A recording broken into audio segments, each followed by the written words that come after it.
Nous revenons sur l'actualité médiatique de la première semaine de mai 2024.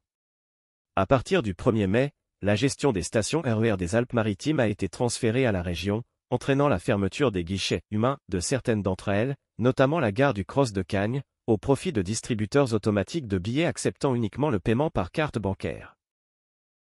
Dans ces gares, la région a mis en place un service d'assistance temporaire assuré par le personnel de la SNCF pour aider à l'utilisation des distributeurs automatiques.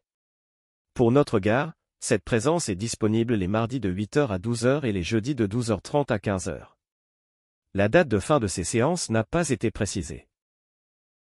Cependant, les caisses automatiques peuvent ne pas répondre aux besoins complexes des voyageurs, comme le choix des correspondances ou la réservation des sièges.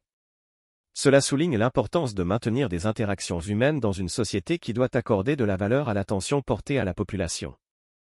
Néanmoins, quelques municipalités, conscientes de l'intérêt social de ce service essentiel, ont réagi. Nous avons rencontré M. Roger Roux, maire de Beaulieu-sur-Mer et conseiller régional, qui nous a confirmé avoir obtenu de la région la réouverture, sur 3 jours par semaine, d'un guichet humain dans sa gare. Nous appelons donc M. Louis Nègre à suivre cet exemple et à trouver un compromis avec le président de la région, Renaud Muselier.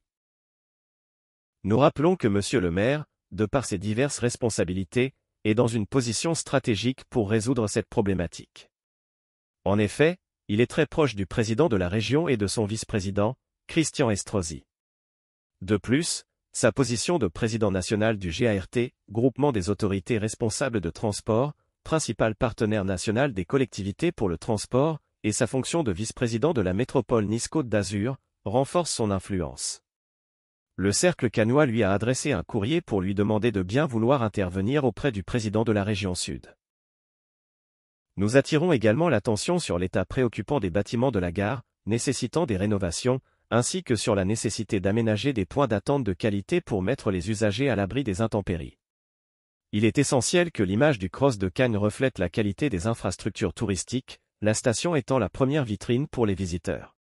Complémentairement, nous préparons 2 vidéos sur la cadence ferroviaire et le stationnement pour cette gare, qui doit conserver un rôle essentiel dans la mobilité des 18 000 habitants qui l'entourent.